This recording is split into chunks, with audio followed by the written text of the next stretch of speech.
everybody has their conditioning, right? Your own thoughts, your beliefs, your opinions, your reactions, all that. You have your conditioning, right? And so there's this conditioned part of human experience, right? Even for your heart to beat, there's a whole host of conditioning just to keep your heart beating or your lungs breathing, or these are all forms of sort of conditioning, you could say, biological conditioning. So it's not like all conditioning is bad. So there's this sort of conditioning aspect to the human experience. Some of it is necessary to beat your heart and regulate your nervous system and a whole host of other things, processes. And as I think we all know, I hope we all know, there's a whole host of sort of psychological conditioning that is unnecessary and often harmful. You know, um, it kind of informs our own particular version of neurosis, right? So that kind of conditioning isn't what we need. But there's also the unconditioned. And another sort of mistaken idea is you get to the unconditioned by totally purifying all of your conditioning. So you have basically no conditioning. All I can say is good luck with that. If you achieve that, you'll be the first person that's ever existed in all of humanity ever to achieve that. If you can wipe all conditioning away. If you can do that, by the way, you'll just fall flat on your face dead. Because like I said, there's all sorts of biological conditioning you need. So when we talk about the unconditioned state, it's not really that we just remove it all. Yes, a lot of conditioning can be dispelled and removed through insight, through understanding, through psychological work, through spiritual work. That's absolutely true. And it's one of the things that this kind of work is all about, is dispelling a lot of our conditioning. But don't imagine that the unconditioned is not already and immediately present right here, right now, in this very moment and every other moment. The unconditioned, the great unconditioned that we hear about in spirituality so often. And then we look for it. I want to get to the unconditioned. God, that sounds extraordinary. And it is extraordinary. And yet the touch point, the sort of the first step towards the unconditioned, is to notice that the unconditioned is immediately always part of your immediate experience. How do you recognize that? First of all, just admit there's all sorts of conditioning operating in you right now. In me right now. There's conditioning happening, right? To varying degrees. And you just, okay, there is this whole conditioned realm. We could call that the relative realm of human existence.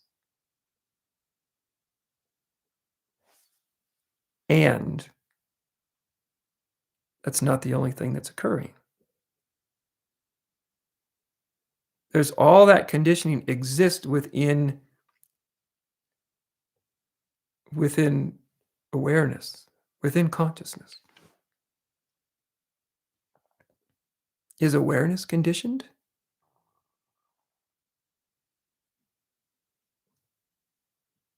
If you really just sort of drop right into the immediacy of the moment,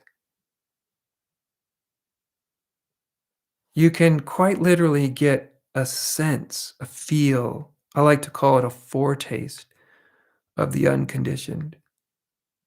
Because the awareness that's just looking out through your eyes, hearing through your mind, there is an awareness that's unconditioned.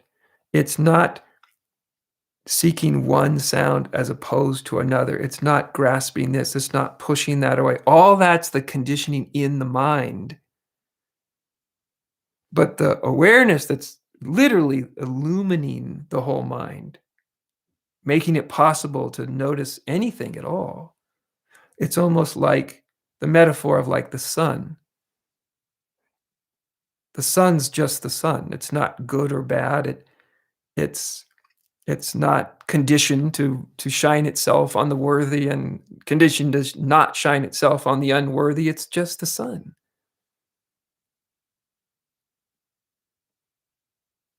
It's just the light. So there is this sort of light of being,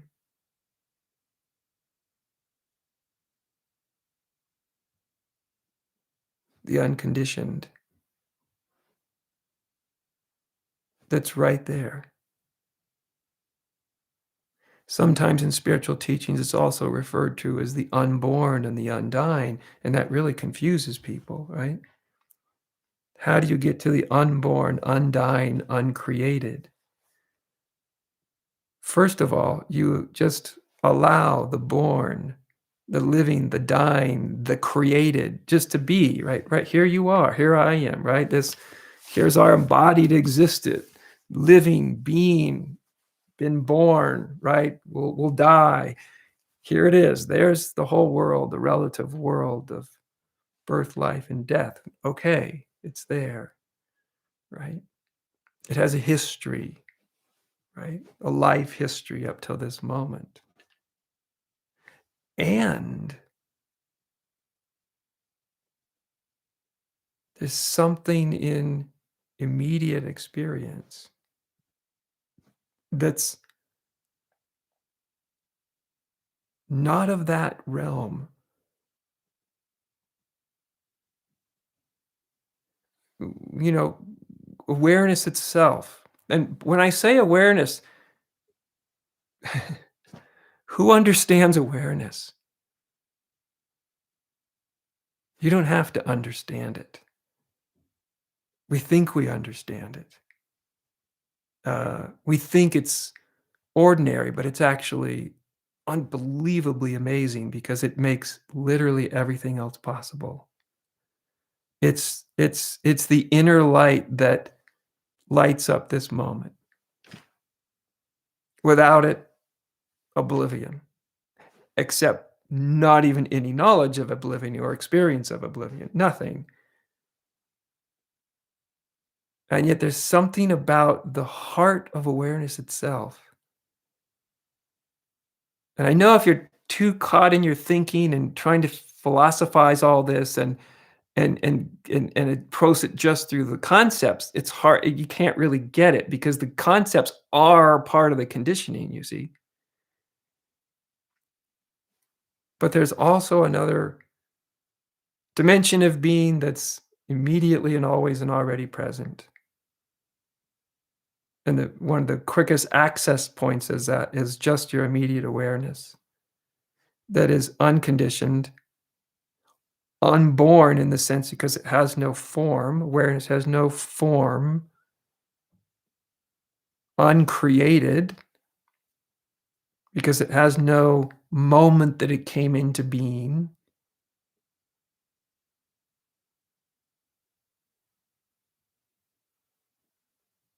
So, right in the midst of the born, the created, the living, the dying, there is the unborn, the uncreated, the undying. And it's not that we're making a grasp for one of those and dismissing the other. It's just that we're so sort of entranced by the born, the living, the dying, by that part of the conditioned existence that we completely lose any sense of the unborn, the undying, the uncreated, the living sense of eternity, right? Not the thought, the belief of eternity, but what the actual experience is. And so that's why we reverse that emphasis, right? Not because we're trying to dismiss the more relative parts of human life, but because the other part of existence has been completely dismissed for so long.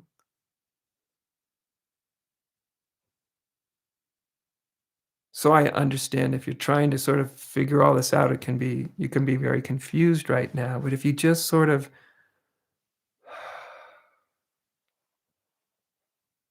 just drop into the immediacy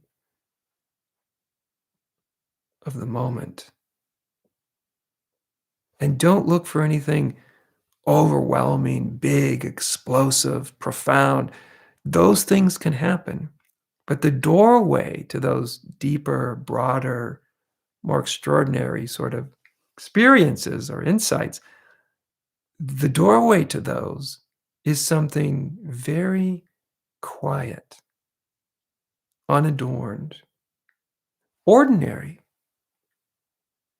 Unconditioned awareness, in one sense, is very ordinary.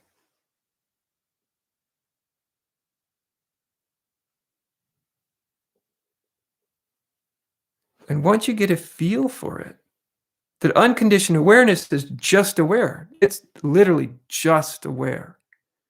It's not projecting good, bad, right, wrong, this, that. It's a tree, it's a cloud, it's a bird, it's not, that's not the realm it's in. There's unconditioned awareness is just like a light. I don't mean a light you can see, but the light that is seen.